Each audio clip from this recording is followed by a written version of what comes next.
Dear students, welcome to the Artificial Intelligence and Machine Learning Lecture 12. So part 1 is, Large margin classifiers. okay, so which hyperplane should we choose? Okay, for separating two different classes in these examples.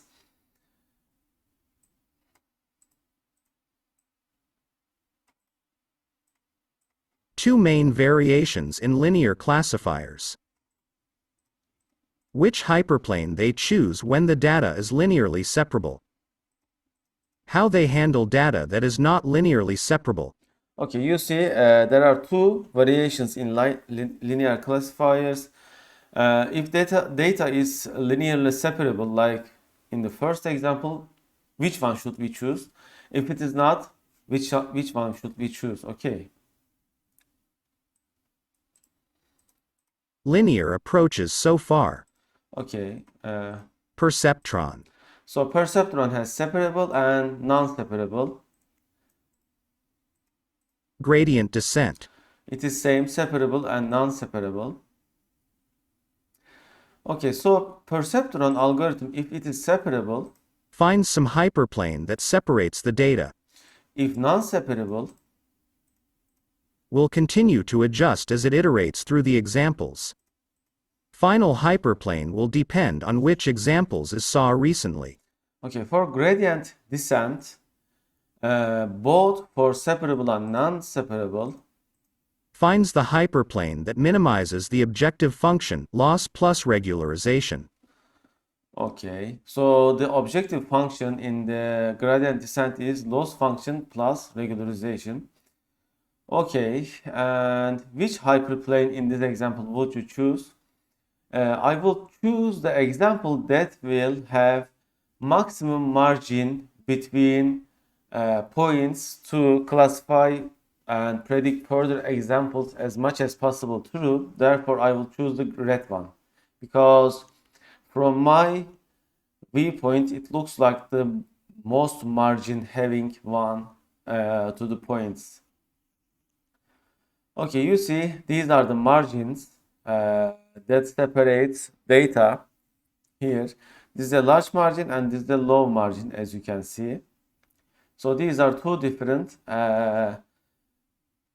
separation, two different classification of data. Choose the line where the distance to the nearest points is as large as possible. Okay. So this is called as large margin classifiers. You see, this is the margin. The margin of a classifier is the distance to the closest points of either class. So this is the definition of margin. Large margin classifiers attempt to maximize this. Okay. Large margin classifier setup. Select the hyperplane with the largest margin where the points are classified correctly. Setup as a constrained optimization problem. Okay, so this is a constraint optimization problem. If we look for what is constraint optimization problem, let's look from Wikipedia the definition. In mathematical optimization, constrained optimization, in some contexts called constraint optimization, is the process of optimizing an objective function with respect to some variables in the presence of constraints on those variables. The objective function is either a cost function or energy function, which is to be minimized, or a reward function or utility function, which is to be maximized. Constraints can be either hard constraints, which set conditions for the variables that are required to be satisfied, or soft constraints, which have some variable values that are penalized in the objective function if, and based on the extent that, the conditions on the variables are not satisfied.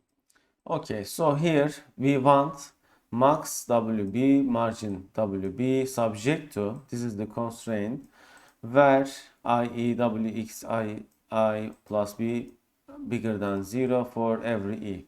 Okay, I. So there is the setup. These are all mathematical formulas. I am not going to delve into them. So you see, these methods are actually same because just the values are different. However, their margin and direction is same. Okay, and how do we calculate the margin? Okay, this is important. So there comes in Support vectors. For any separating hyperplane, there exists some set of closest points. okay. These are called the support vectors. So you see these are the support vectors for this example. Measuring the margin. The margin is the distance to the support vectors, i.e. the closest points, on either side of the hyperplane. Okay, so we see the support vectors like this.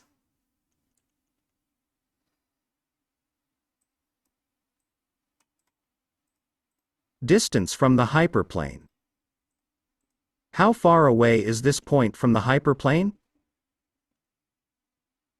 It is calculated like this, you see. Square root of 1 plus square root of 2, and we get their square root. Then this is the distance to the hyperplane. This is the hyperplane, and there is another point which has different distance. However, we do length normalized weight vectors. Why do we do that? Because what we need is the direction of the vector, because all the direction what we need, and therefore 0.51 equals to actually 2 and 4. Okay, from x and a space. Thought experiment. Someone gives you the optimal support vectors. Where is the max margin hyperplane? Okay, so the margin is calculated like this.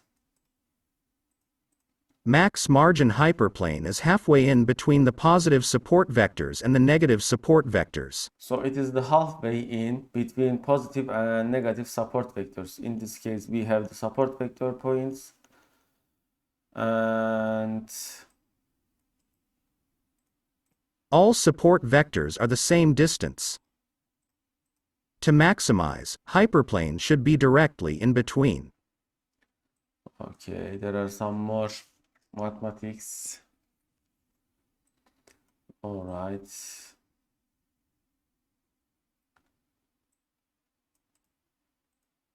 Maximizing the margin is equivalent to minimizing W, subject to the separating constraints.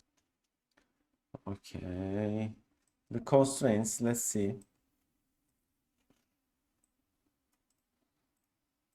The constraints: 1. Make sure the data is separable. 2. Encourages W to be larger once the data is separable. So these are our constraints. Maximizing the margin, the real problem, and okay, this is a quadratic optimization problem and such. Okay, we don't need to understand how the mathematics of this method work, because only if you are going to code it yourself and try to improve it, we need to understand how it works and how we can utilize it.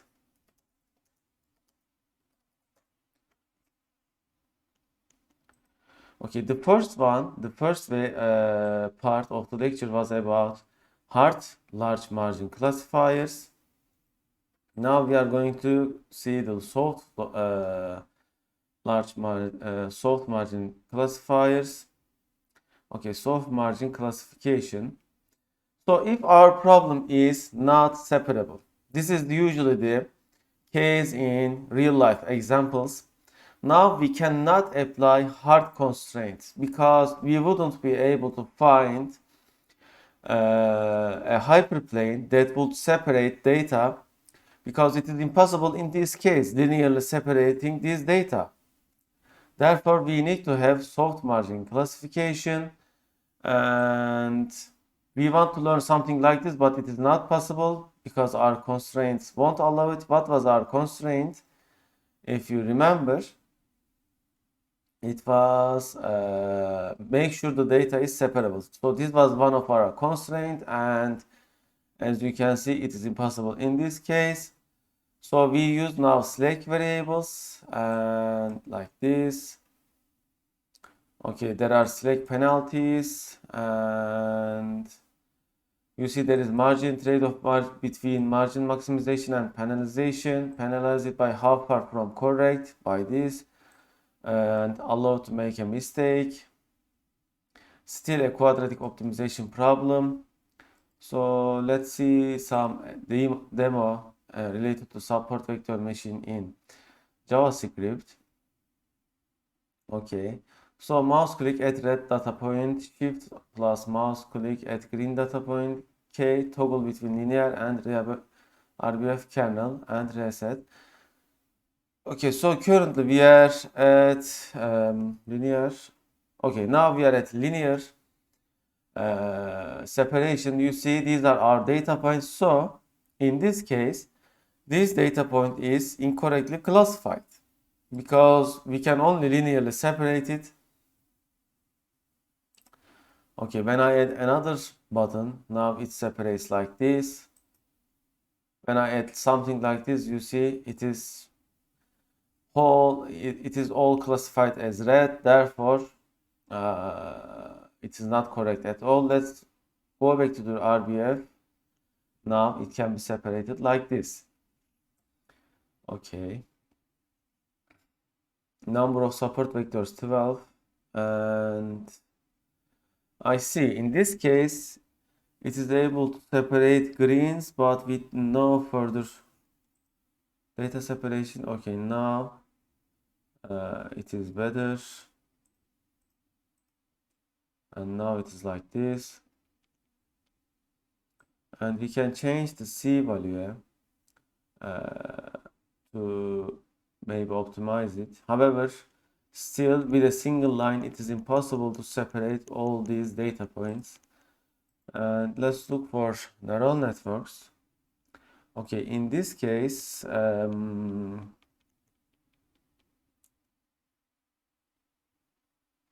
okay, we can't set the number of.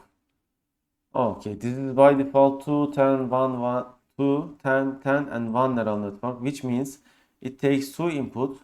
It has 2 hidden layers with 10 neurons, and it has 1 output. Okay, so you see average error is pretty low.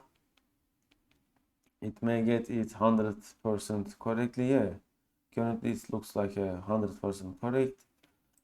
And then random forest. So it is something like this. Let's continue. Okay, solving the SVM problem. Understanding the soft margin SVM. Given the optimal solution W and B, can we figure out what the slack penalties are for each point? What do the margin lines represent with respect to W and B? These are all mathematics. I'm going to pass them. And the basic idea here, if it is distant from the target, we penalize it. If it is not, we don't penalize. And okay,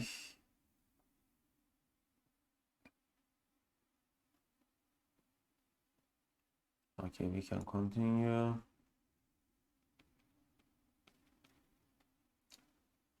All right.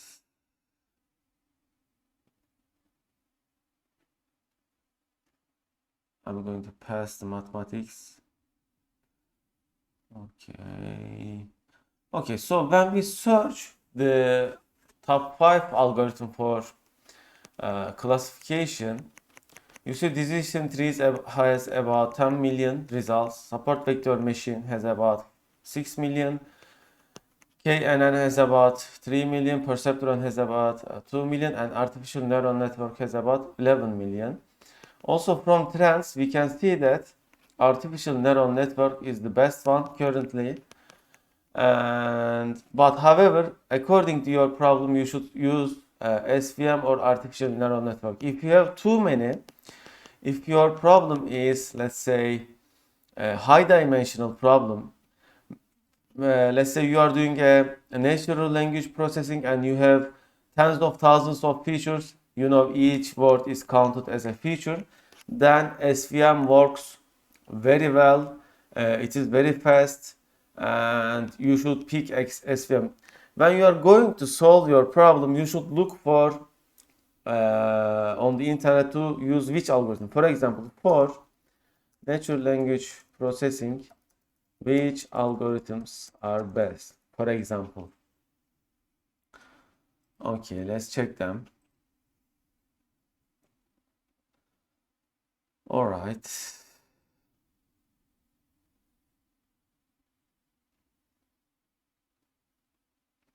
Okay, for example, support vector machines is the best one. Neural network and deep learning is also good. However, when you tokenize the data, it becomes extremely,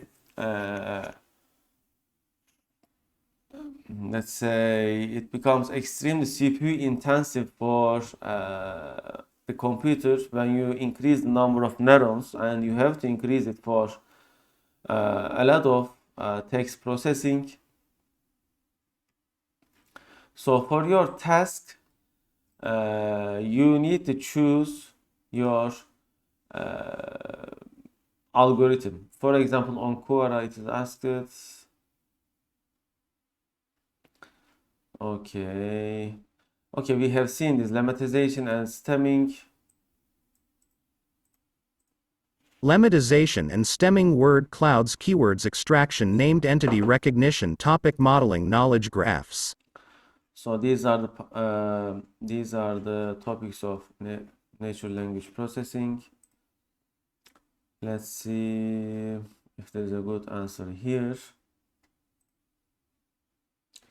Okay, for example, let's say you are going to do sentiment analysis, and best algorithms for sentiment analysis. I have used support vector machines for sentiment analysis because support vector machines works very well in high dimensional space. Okay, let's see.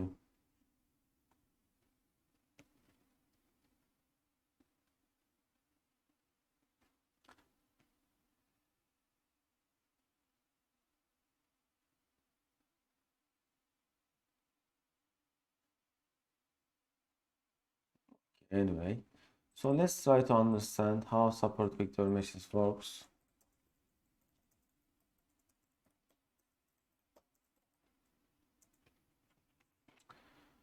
I will try to find a better example with lesser mathematics. Okay, let's say this is our case that needs to be solved. Okay, and to solve it, okay, let's start reading it. How does SVM work? The basics of support vector machines and how it works are best understood with a simple example. Let's imagine we have two tags, red and blue, and our data has two features, x and y. We want a classifier that, given a pair of x, y coordinates, outputs if it's either red underscore or underscore blue. We plot our already labeled training data on a plane. Okay, so there is x and y. These are our features, and these are our data that we want to classify. You see x and y. A support vector machine takes these data points and outputs the hyperplane, which in two dimensions it's simply a line that best separates the tags. This line is the decision boundary. Anything that falls to one side of it we will classify as blue, and anything that falls to the other as red. So this is the best hyperplane that separates them with the most margin. Okay. But, what exactly is the best hyperplane? For SVM, it's the one that maximizes the margins from both tags. In other words, the hyperplane, remember it's a line in this case, whose distance to the nearest element of each tag is the largest. Okay, in this case, the hyperplane is just a line because we are on two-dimensional space right now. How do we know we are on two-dimensional? Because we have only two features, x and y. Therefore, we are on two-dimensional problem space right now. Okay, you see there are two hyperplanes. This one has small margin and this one has the largest margin. You see these are the support points. Okay, there is also a tutorial video that shows how these points are found.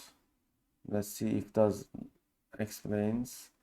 Yeah, the mathematics of this problem is explained here.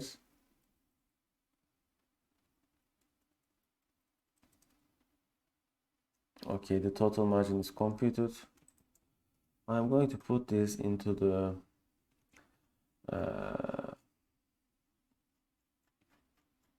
let's say in our slide.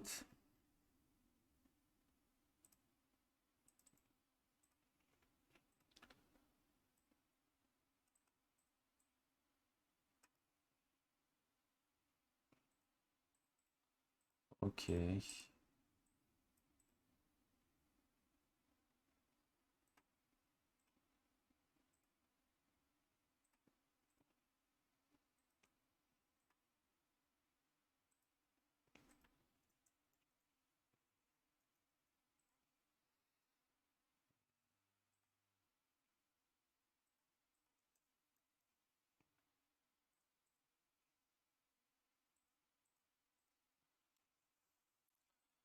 All right, one moment. Okay, let's continue. So if our data is nonlinear data.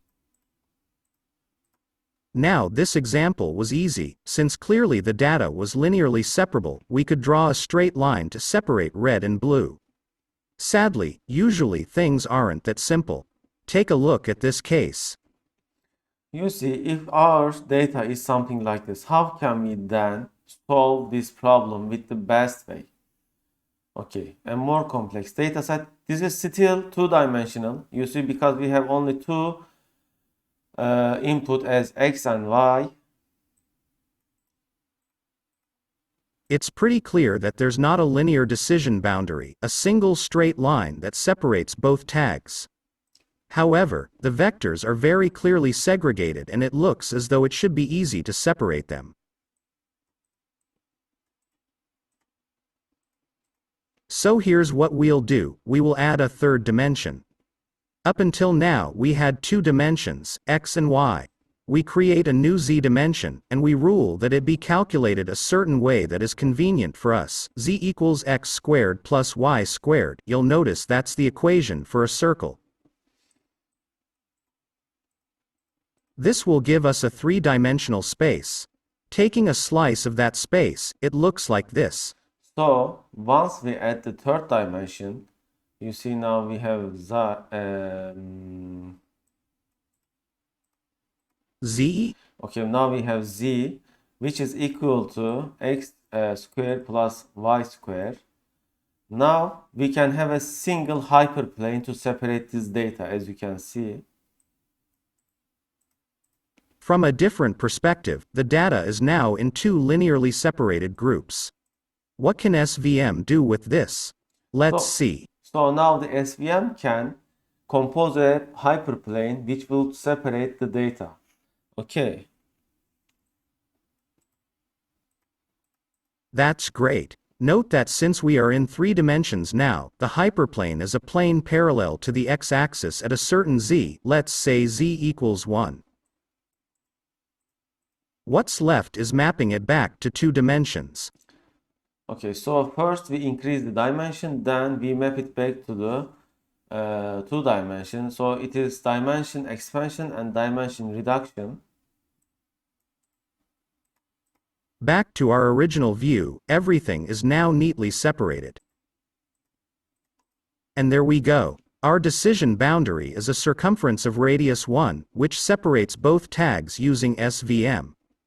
Check out this 3D visualization to see another example of the same effect. Okay, let's see. The blue red dots are not linearly separable. Okay. Oh. So we will increase the dimension count by 1. Now it is in 3-dimension space. It was 1, now it is 3. It was 2, now it is 3. Now we can have an hyperplane which will separate the data, you see, like this. And now we reduce the dimension back to 2 dimension. Okay. It is extremely hard to imagine it in much higher dimensions. The kernel trick. In our example, we found a way to classify nonlinear data by cleverly mapping our space to a higher dimension. However, it turns out that calculating this transformation can get pretty computationally expensive. There can be a lot of new dimensions, each one of them possibly involving a complicated calculation. Doing this for every vector in the dataset can be a lot of work, so it'd be great if we could find a cheaper solution. And we're in luck. Here's a trick: SVM doesn't need the actual vectors to work its magic, it actually can get by only with the dot products between them. This means that we can sidestep the expensive calculations of the new dimensions. This is what we do instead. Imagine the new space we want. Z equals x squared plus y squared. Figure out what the dot product in that space looks like. AB equals xa xb plus ya yb plus za zb. AB equals xa xb plus ya yb plus xa squared plus ya squared xb squared plus yb squared. Tell SVM to do its thing, but using the new dot product, we call this a kernel function. Okay. That's it. That's the kernel trick, which allows us to sidestep a lot of expensive calculations. Normally, the kernel is linear, and we get a linear classifier. However, by using a nonlinear kernel like above, we can get a nonlinear classifier without transforming the data at all. We only change the dot product to that of the space that we want, and SVM will happily chug along. Note that the kernel trick isn't actually part of SVM. It can be used with other linear classifiers such as logistic regression. A support vector machine only takes care of finding the decision boundary. Using SVM with natural language classification. So, we can classify vectors in multidimensional space. Great. Now, we want to apply this algorithm for text classification, and the first thing we need is a way to transform a piece of text into a vector of numbers so we can run SVM with them. In other words, which features do we have to use in order to classify texts using SVM? Okay, we have seen this already, and however, let's read it. Let's continue reading. The most common answer is word frequencies, just like we did in naive Bayes. This means that we treat a text as a bag of words, and for every word that appears in that bag we have a feature. The value of that feature will be how frequent that word is in the text. However, this is not the good way. We use TF-IDF. Okay, it's already mentioned here. And let's continue. Okay, there are also other things. Now that we've done that, every text in our dataset is represented as a vector with thousands or tens of thousands of dimensions, every one representing the frequency of one of the words of the text. Perfect. This is what we feed to SVM for training. We can improve this by using preprocessing techniques like stemming, removing stop words, and using n-grams. Okay, we have already seen all of them. Choosing a kernel function. Now that we have the feature vectors, the only thing left to do is choosing a kernel function for our model. Every problem is different, and the kernel function depends on what the data looks like. In our example, our data was arranged in concentric circles, so we chose a kernel that matched those data points. Okay, this is important. Let's repeat it. Now that we have the feature vectors, the only thing left to do is choosing a kernel function for our model. Every problem is different, and the kernel function depends on what the data looks like. In our example, our data was arranged in concentric circles, so we chose a kernel that matched those data points. Okay, this is the key point. Every problem is different, and the kernel function depends on what the data looks like. Therefore, trying between different kernel functions is a way to go, is a way to find which kernel function works best for you. Taking that into account, what's best for natural language processing? Do we need a nonlinear classifier? Or is the data linearly separable? It turns out that it's best to stick to a linear kernel. Why? Back in our example, we had two features. Some real uses of SVM in other fields may use tens or even hundreds of features. Meanwhile, NLP classifiers use thousands of features, since they can have up to one for every word that appears in the training data. This changes the problem a little bit. While using nonlinear kernels may be a good idea in other cases, having this many features will end up making nonlinear kernels overfit the data. Therefore, it's best to just stick to a good old linear kernel, which actually results in the best performance in these cases. This is true. Linear kernel works best for sentiment analysis, text processing. Okay. Putting it all together, now the only thing left to do is training. We have to take our set of labeled texts, convert them to vectors using word frequencies, and feed them to the algorithm, which will use our chosen kernel function, so it produces a model. Then, when we have a new and labeled text that we want to classify, we convert it into a vector and give it to the model, which will output the tag of the text. Okay. Okay, that is a simple example. I think it is made on monkeylearn. Okay. Okay, we don't need that. This was a good article, and let's try to find some other articles maybe we can find.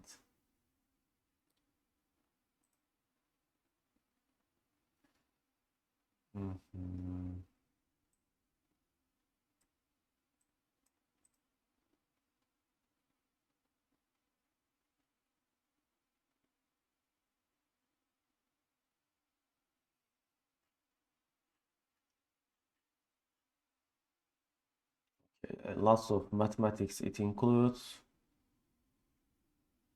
It's really hard to understand this mathematics unless you step by step solve a problem. Believe me. Okay, so kernel trick. This is the trick that has to be used. Okay, let's see the what kernel. Okay, how to select kernel for SVM? There are linear kernel, RVF kernel. You have to test them, and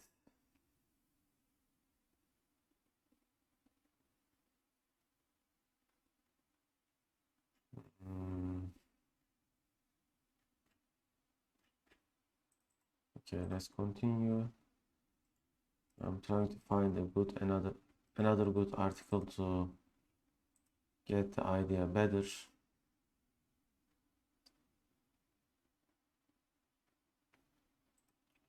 Okay. Let's check it first.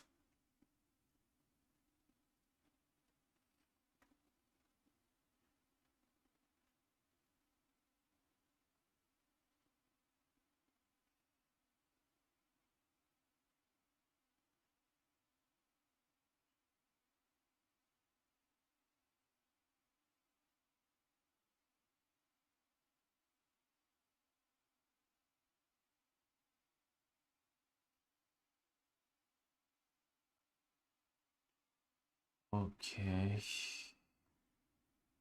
This is not much different than. Okay, this is a good one though.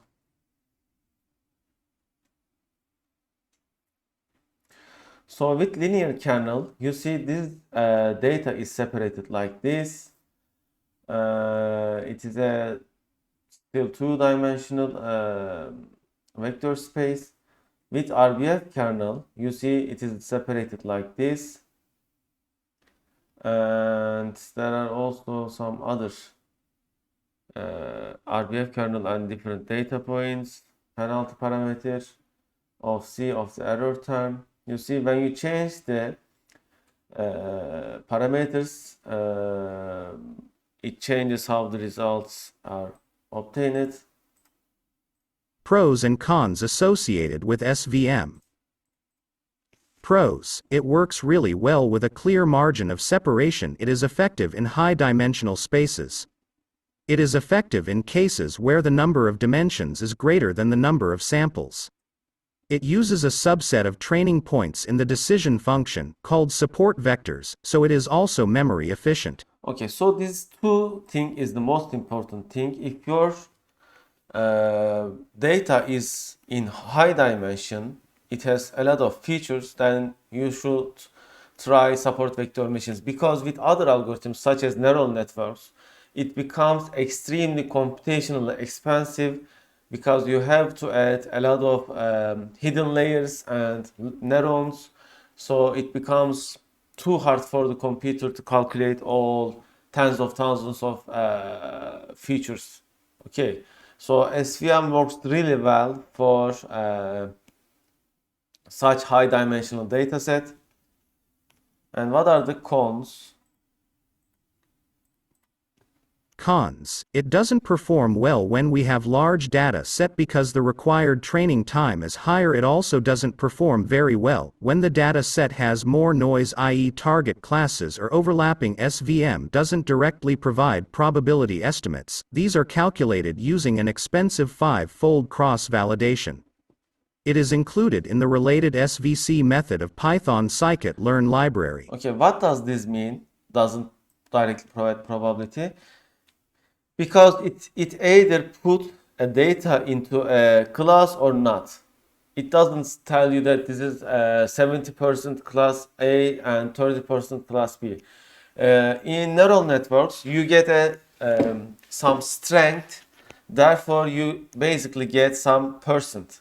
I have shown you that with practical example, we were getting probabilities of that prediction belongs to which class. However, with SVM, you don't get predictions. And as you can see, it is done with expensive 5-fold cross-validation. Therefore, if you need some probabilities, then SVM is not the best method to use. So you see, in machine learning, in artificial intelligence, according to your problem, you have to pick your algorithm. Not there is no universal algorithm that will work for everything, that will let you obtain the best results. So according to your problem, you have to pick your algorithm and optimize its parameters. Okay. All right. Let's look for more. Okay, let's read its history from the Wikipedia. In machine learning, support vector machines (SVMs) also support vector networks. 1. Are supervised learning models with associated learning algorithms that analyze data for classification and regression analysis. Developed at AT&T Bell Laboratories by Vapnik with colleagues Bozer et al. 1992, Guyan et al. 1993, Vapnik et al. 1997, SVMs are one of the most robust prediction methods, being based on statistical learning frameworks or VC theory proposed by Vapnik and Chevwonenkis 1974 and Vapnik 1982, 1995. Given a set of training examples, each marked as belonging to one of two categories, an SVM training algorithm builds a model that assigns new examples to one category or the other, making it a non-probabilistic binary linear classifier, although methods such as Platt scaling exist to use SVM in a probabilistic classification setting. An SVM maps training examples to points in space so as to maximize the width of the gap between the two categories. New examples are then mapped into that same space and predicted to belong to a category based on which side of the gap they fall. Okay, so how support vector machines can learn multi-class? You see, it is all binary classification, so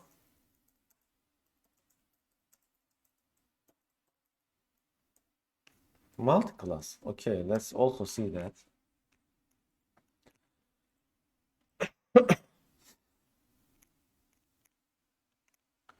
Okay, and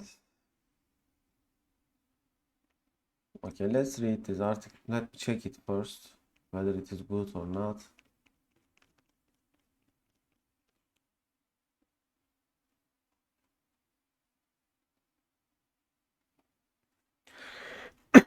Yeah, I think good. Let's read this as well. Multi-class classification using support vector machines. Okay.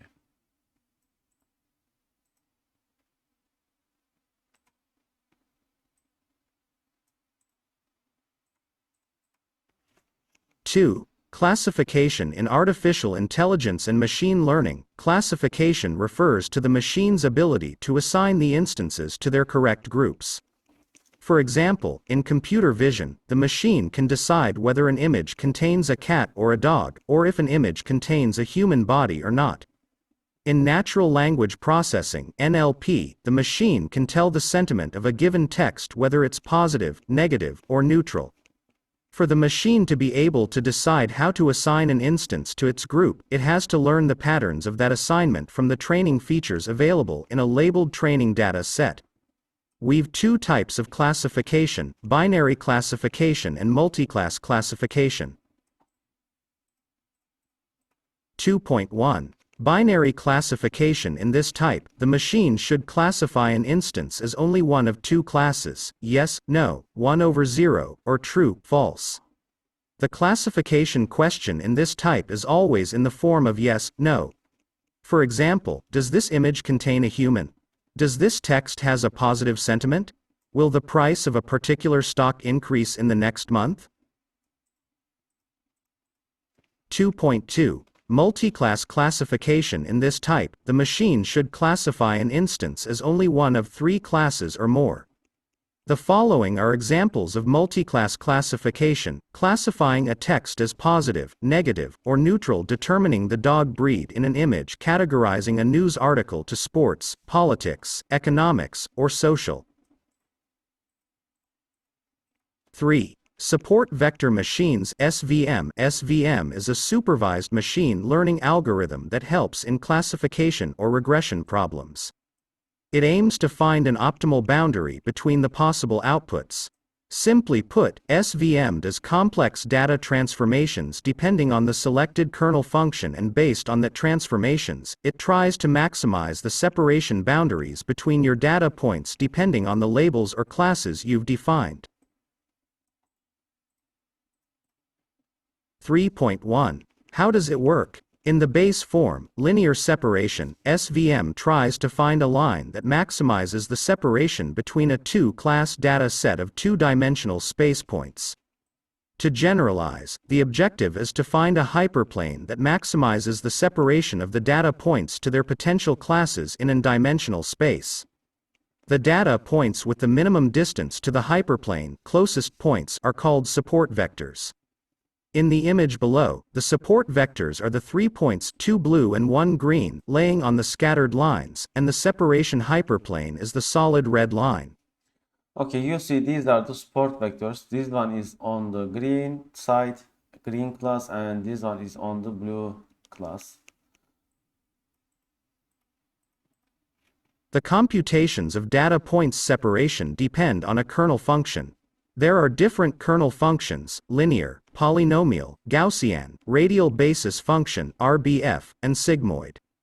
Simply put, these functions determine the smoothness and efficiency of class separation, and playing around with their hyperparameters may lead to overfitting or underfitting. Okay. So with, for example, very high dimensional problems such as sentiment analysis, text processing, linear works best because others are too slow and they do overfitting. Okay. I have tested all of this in my thesis, and the best one was, and the most performance displaying one was linear. However, for another problem, if you have lower number of features, the other kernels may work best for you. What you need to know is there are at least 5 different kernels that are being commonly used, and you should test all of them according to your problem. Okay. 4. Multiclass classification using SVM. In its most simple type, SVM doesn't support multiclass classification natively. It supports binary classification and separating data points into two classes. For multiclass classification, the same principle is utilized after breaking down the multiclassification problem into multiple binary classification problems. The idea is to map data points to high-dimensional space to gain mutual linear separation between every two classes. This is called a one-to-one approach, which breaks down the multiclass problem into multiple binary classification problems. A binary classifier per each pair of classes. Another approach one can use is one-to-rest. In that approach, the breakdown is set to a binary classifier per each class. A single SVM does binary classification and can differentiate between two classes. So that, according to the two breakdown approaches, to classify data points from classes data set. In the one-to-rest approach, the classifier can use SVMs. Each SVM would predict membership in one of the classes. In the one-to-one approach, the classifier can use SVMs. Okay, let's say we have 10 classes. In one-to-rest approach, the classifier would use 10 SVM because there will be a one SVM model for each class itself. So for 10 classes, we need to have at least 10 different SVMs for class A and rest, for class B and rest, for class C and rest, and so. However, if we use one-to-one approach, which may produce better accuracy, however it would be slower, we need to have 10 product 9 and divide by 2, which means we would need at least 45 SVMs. You see, it is much higher than one-to-rest. If we had 1000 different classes, then we would need a much higher number of SVMs, and it will be much higher as the number of class increases. So one-to-rest is more perform. Let's take an example of three classes classification problem, green, red, and blue, as the following image. Okay, let's see the different approaches. Applying the two approaches to this data set results in the followings. In the one-to-one approach, we need a hyperplane to separate between every two classes, neglecting the points of the third class. This means the separation takes into account only the points of the two classes in the current split. For example, the red-blue line tries to maximize the separation only between blue and red points. Okay, so it has nothing to do with green points. Okay, so let's zoom in. So red blue line is this one. I am showing with my mouse cursor. So it has basically separated blues here and reds. And let's see, yes, it has correctly separated blues and reds. Then there is green red. You see this one. It separates green and reds. Yes, it is correctly separated. And then there is green blue, which separates blue and green. Okay. So this is one-to-one approach. Therefore, how many class we need? How many SVM we need? 3.2, which makes 6 by dividing 2, 3. And we have 3 different SVMs. So what will application do when a new data arrives? It will check that for each SVM. It will check it whether it is green or blue. It will check whether it is green or red. It will check whether it is blue or red and such. And it will decide based on that score. Okay.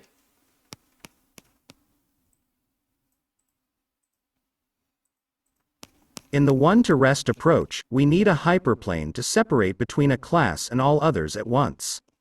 This means the separation takes all points into account, dividing them into two groups, a group for the class points and a group for all other points. For example, the green line tries to maximize the separation between green points and all other points at once. So you see the green line separates only greens from the rest, red line separates red from the rest, and blue separates blue from the red. Okay. One of the most common real-world problems for multi-class classification using SVM is text classification. For example, classifying news articles, tweets, or scientific papers. Okay, then there is the Python code.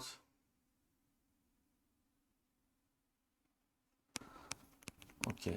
However, let's say if the new data point arrives here, which class we will take it in? You see, it is a kind of problem with one-to-rest approach, and it may be harder to decide. If you use one-to-one approach, it may be easier. It may get a higher accuracy. However, then you would have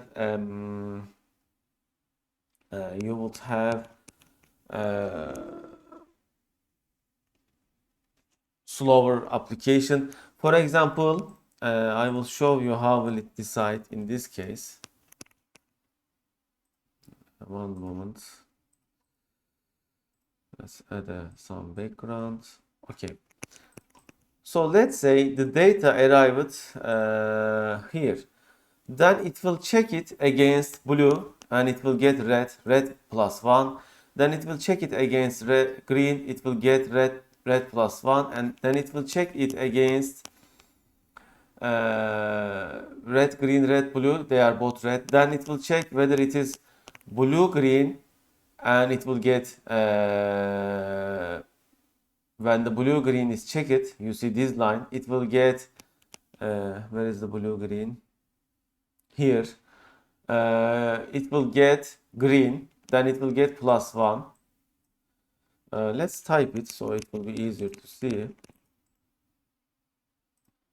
It will check for each one. So okay, let me make the screen.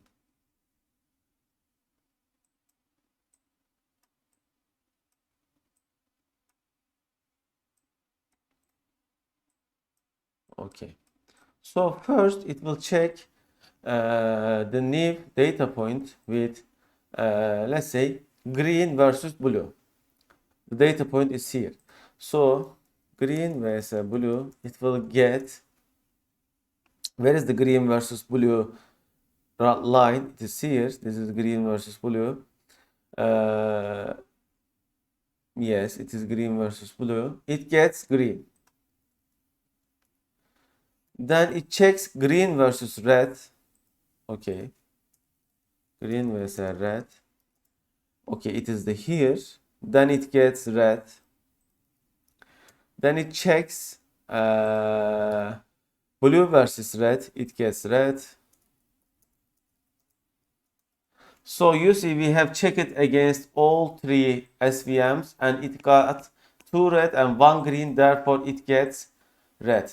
This is how it is calculated at the end. You get the idea. It is same for this example as well. It checks for each SVM and decides which points most it gets. So if it is here, if the naive data point is here, it will get +1 for each class. Therefore, you have to pick one randomly, one of them. Okay. All right. Now we get the idea how it does multi-class classification and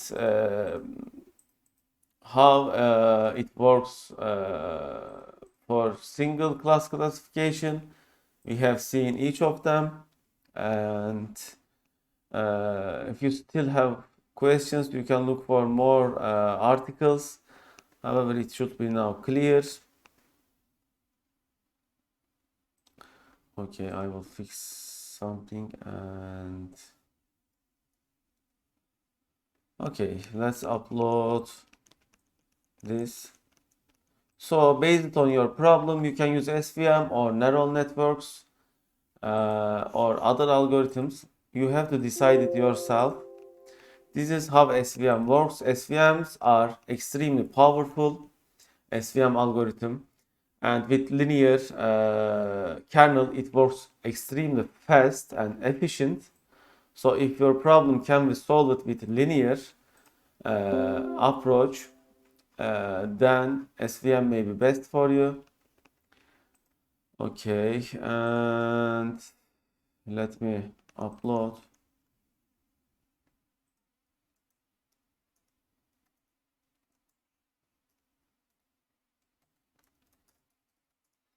I didn't delve into mathematics behind the SVM because it is extremely complex and hard to understand. You have to spend many hours to understand it. You have to solve it hand by hand, and usually these algorithms are founded by mathematicians, not by software engineers. However, what we need is we should be able to use them, utilize them, and understand the principle behind it. Okay, the principle is important. Now how it works exactly. Okay, not the mathematics, but how it works in principle and how we can use it, utilize it for our benefit, for to solve our problem. Okay, that is what's important. Okay, slides. Okay, so end of lecture 12. Hopefully see you next week.